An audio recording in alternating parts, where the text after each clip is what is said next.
Welcome to the Matt Phillips Podcast. I am Matt Phillips, your sales leadership coach, mental toughness expert, and founder of Matt Phillips Coaching. We help sales managers and leaders make more money, save time, and become kick-ass leaders of their sales teams.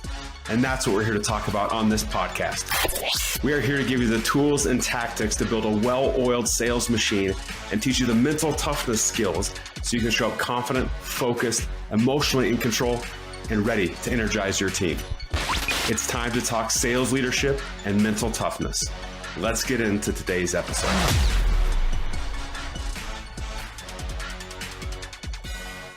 Welcome to today's podcast. It is Matt, and today I want to talk about, honestly, some of the struggles that I've experienced in my life and in my business. I think sometimes we have to recognize that it's the struggle that's kind of the best part, right, of what we're going through. It creates the best stories. It creates the best learning opportunities. And I don't know if you're anything like me, but when you're going through it, it ain't fun, right? And let's not sugarcoat it.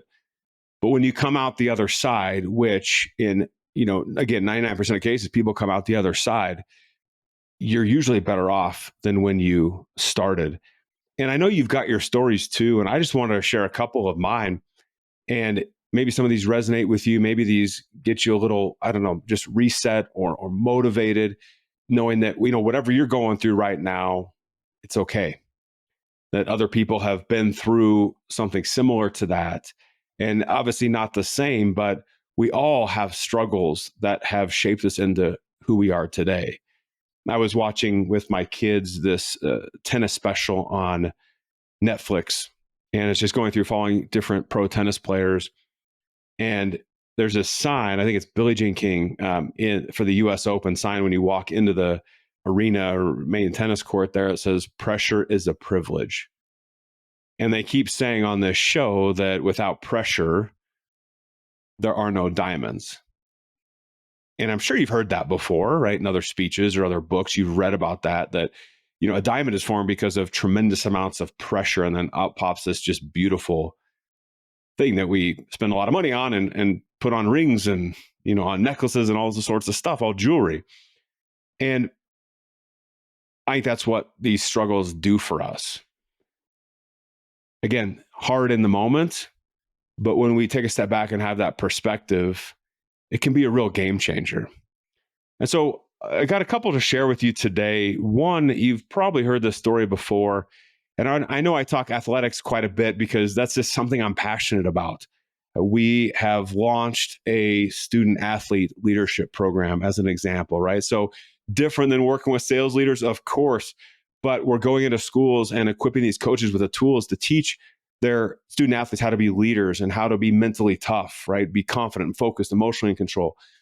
All the things that, we teach in the sales leadership program, we're teaching these student athletes. So it's just something that just gets me fired up and excited and gave me so much in my life.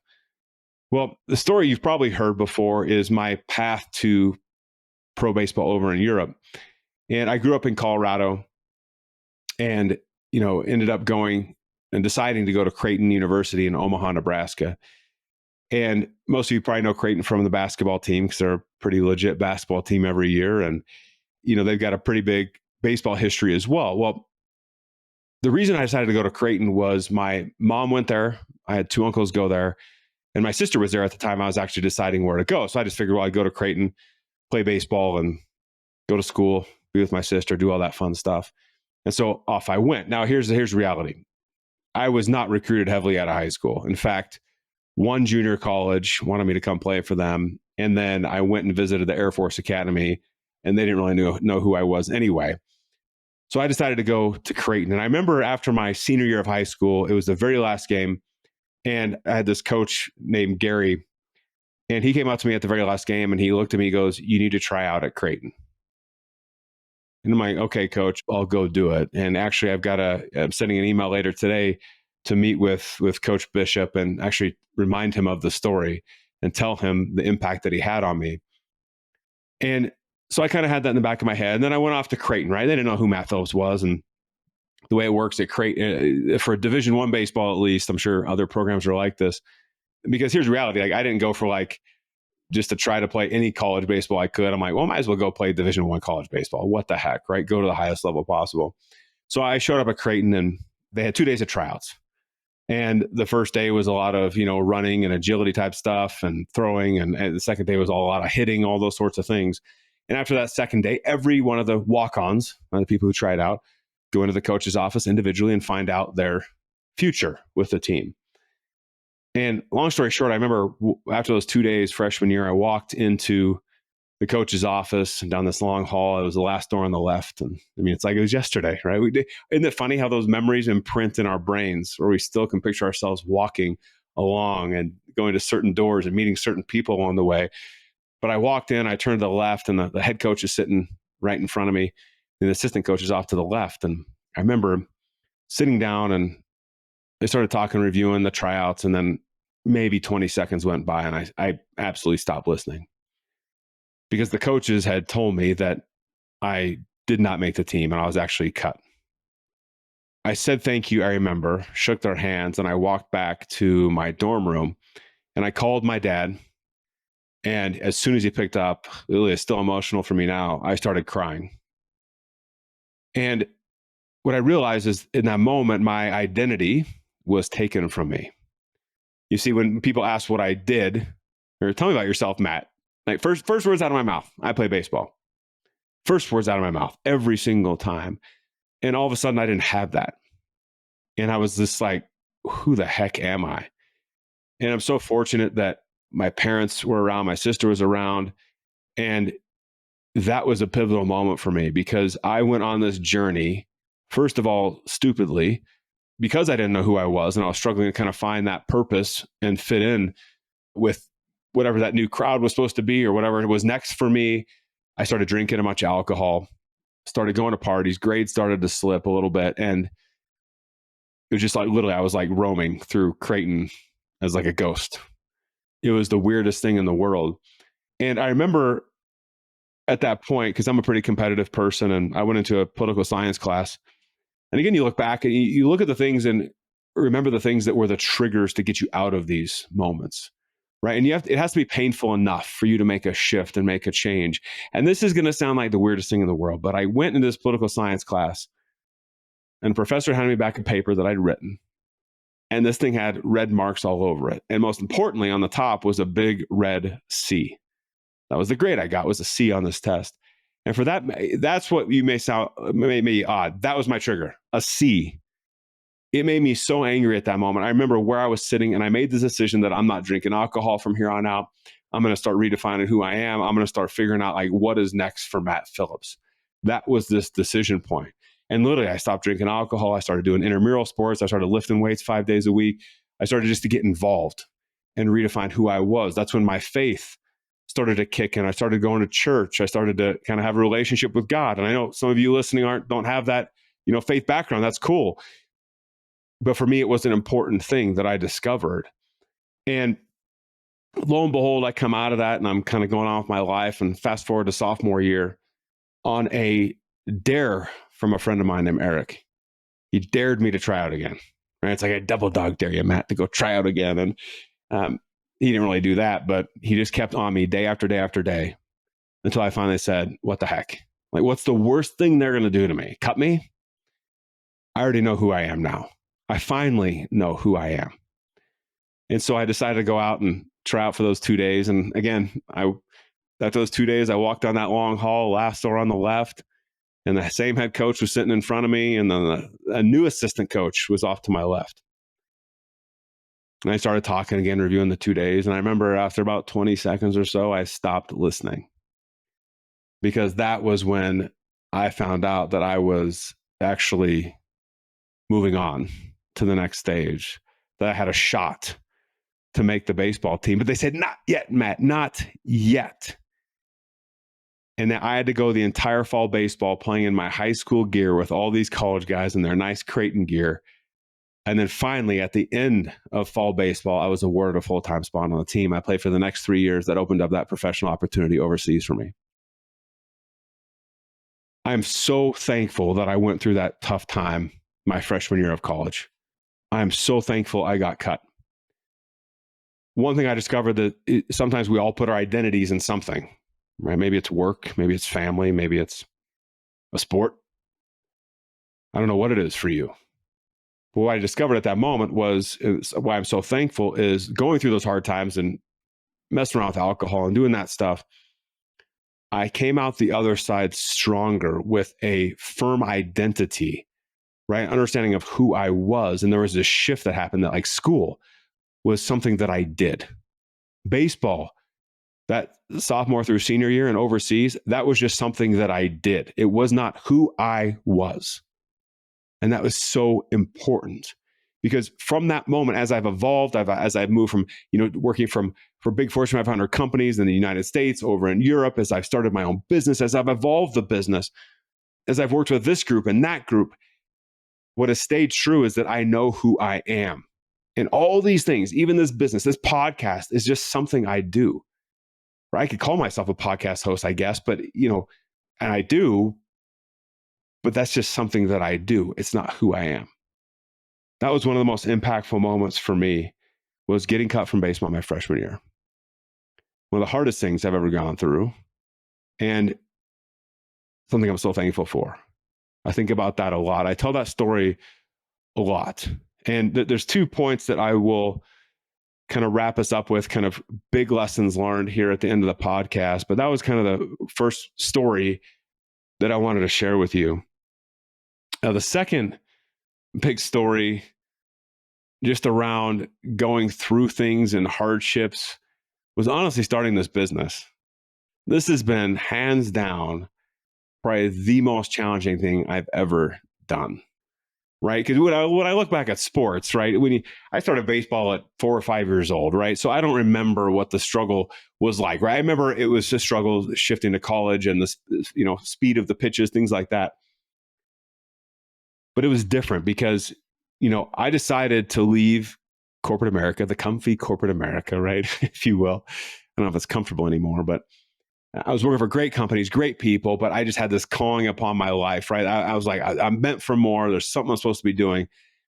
And 11 years ago, I kind of jumped out of the plane. I was so excited. I'm like, this is going to be amazing. I'm going to change people's lives. And then I found revenue wasn't coming in. And I'm like, oh my gosh, like what did I just do? Right? It's like anything you start fresh, it's exciting, it's new. And then like reality like smacks you right in the face, right? What does Mike Tyson say? He says, you can have the greatest plan until you get punched in the face. And I love that quote because it's true. It's like we all jump out of an airplane and we're like, oh my gosh, did anybody put the parachute on? I think I forgot that. But starting this business, oh my gosh, I could tell you so many stories about the ups and downs of what this was like. And I was actually looking back the other day at some of the programs that I ran at that point. And I started off with just doing coaching and then I do workshops. And man, I was doing anything and everything I could, right? Just trying to make a buck. But one of the things that stuck out to me that like through this entire journey is the self-talk that's going on in my head and the imposter syndrome that I felt over the years. And this kind of challenge of me just constantly like analyzing like who I am and my self-worth and my confidence being shaken at so many different times. Like I cannot tell you how my confidence has been shaken over the years because all these different things come up. I'd launch a program and no one would buy. And then I'd be like, oh my gosh, am I built for this? Am I right for this? Is this really what I'm supposed to be doing? I mean, I don't know if you've been in those situations too in your life, maybe a new job or maybe where you're at right now. I don't know, where you're questioning yourself. I've been through so many of those, right? You have the best intentions of the world, and then something goes sideways, and then all that confidence goes out the window. And that's something that I've had to learn over the years is to deal with that, right? To see those and be like, wait a minute, why am I feeling this way? Like, what's the truth of the situation? Like, what am I really going through? What adjustment do I need to make? Which leads me to one of the points that I'll talk about here in a little bit. But starting a business has been hands down the hardest thing I've ever done because here's reality. First of all, be careful what you ask for, right? sometimes people get in sales and they're like, I'm going to get into leadership on sales. And you're like, ooh, be careful what you ask for, right? And it's a wonderful thing. I'm just joking with you. But we have to shift our mindset around this, right? And when I walked into this business, I was not ready for it. I thought it was going to all be butterflies and rainbows, and man, the money was just going to pour in. And I thought I was going to, at the start out of the gate, be like, oh my gosh, no, I have to say no to your business. I can't take your cash. I'm sorry. And it was just the opposite. It was the first time in my life that I had to truly figure it out.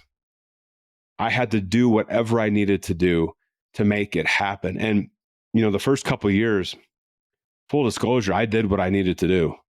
Meaning I would take on consulting jobs if I needed to make ends meet while I kept this business alive. I mean, I had to take consulting gigs. Like, people think like, oh, you decided to start a business and again, everything's going to be easy.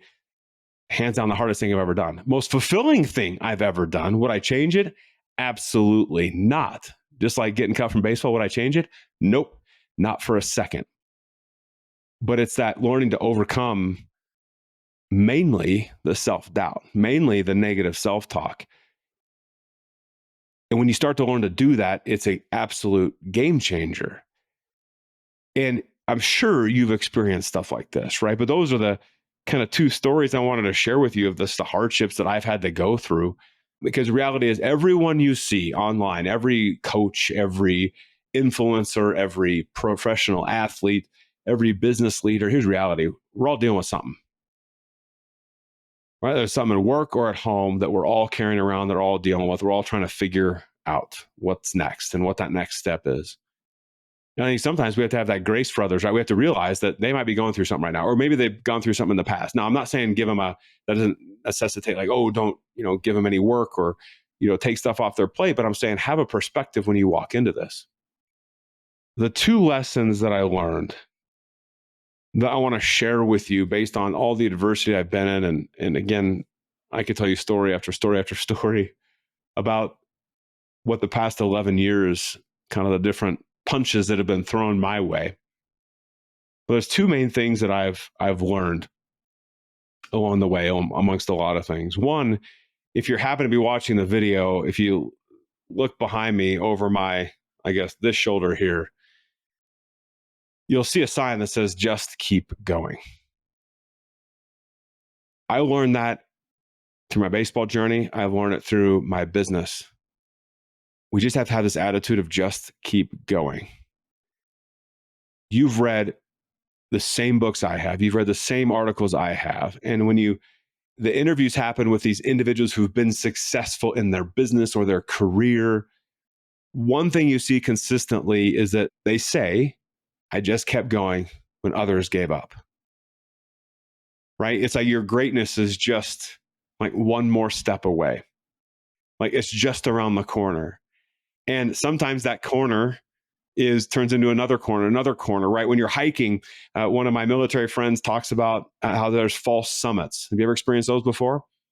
So you're climbing up a mountain, you think like, oh, I'm at the top of the mountain, only to find it's a false summit. Like it's a peak kind of, but it's deceiving. So you think you're at the top, but there's a whole nother level you need to go down and come back up to the other peak. And then that may be a false summit as you go to the actual summit of the mountain.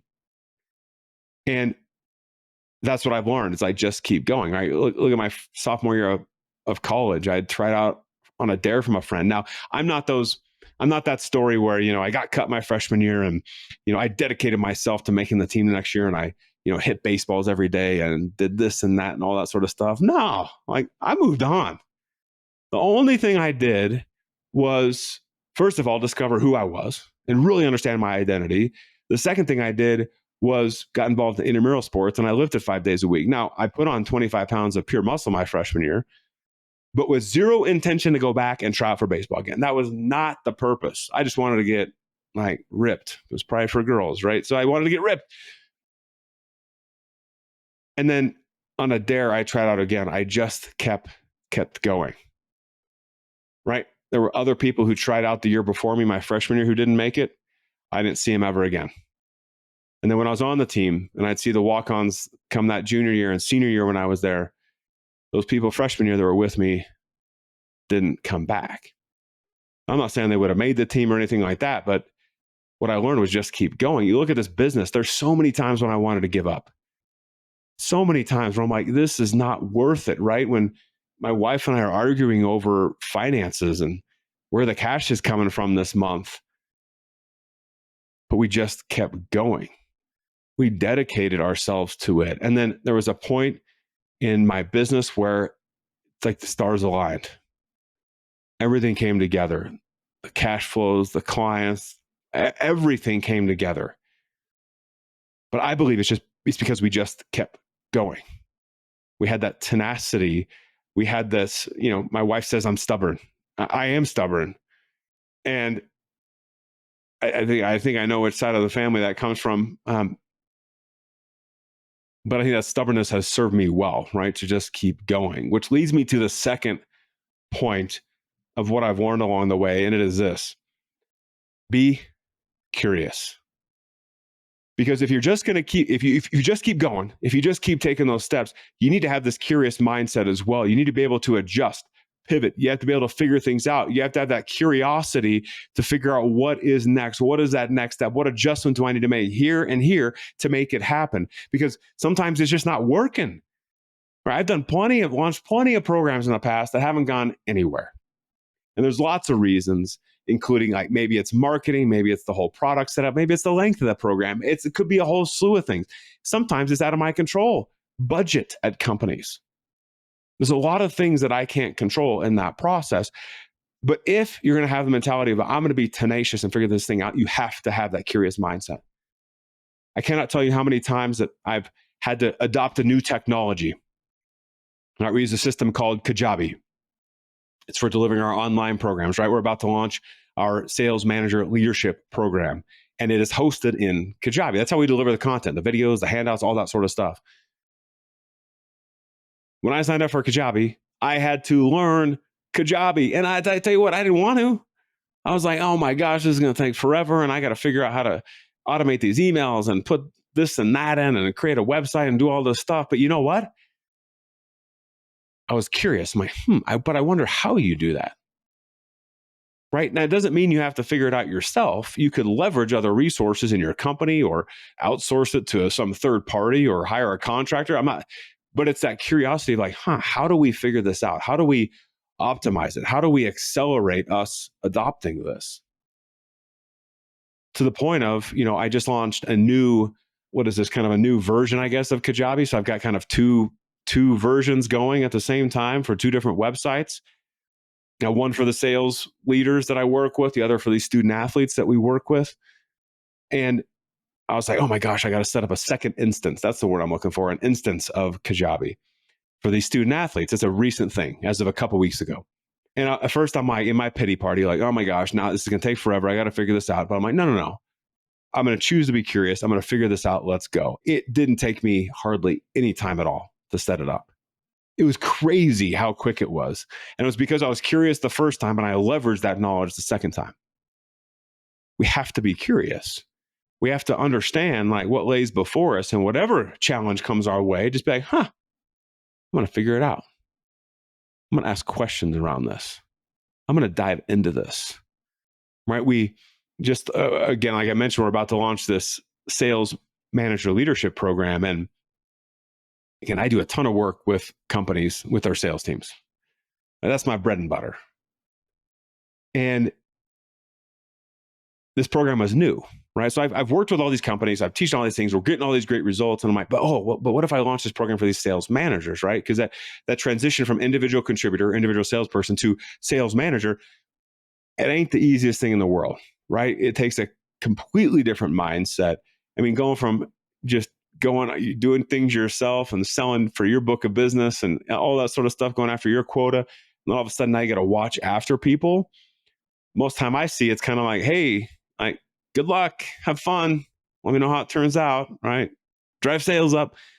And so I'm like, man, how do we build a program to help them make that transition and get most out of their team and those sorts of things? And I decided to be curious because I'm like, I could build something, but what do they want? Like, what do these sales managers want? So I actually ran a beta program, a pilot program of it.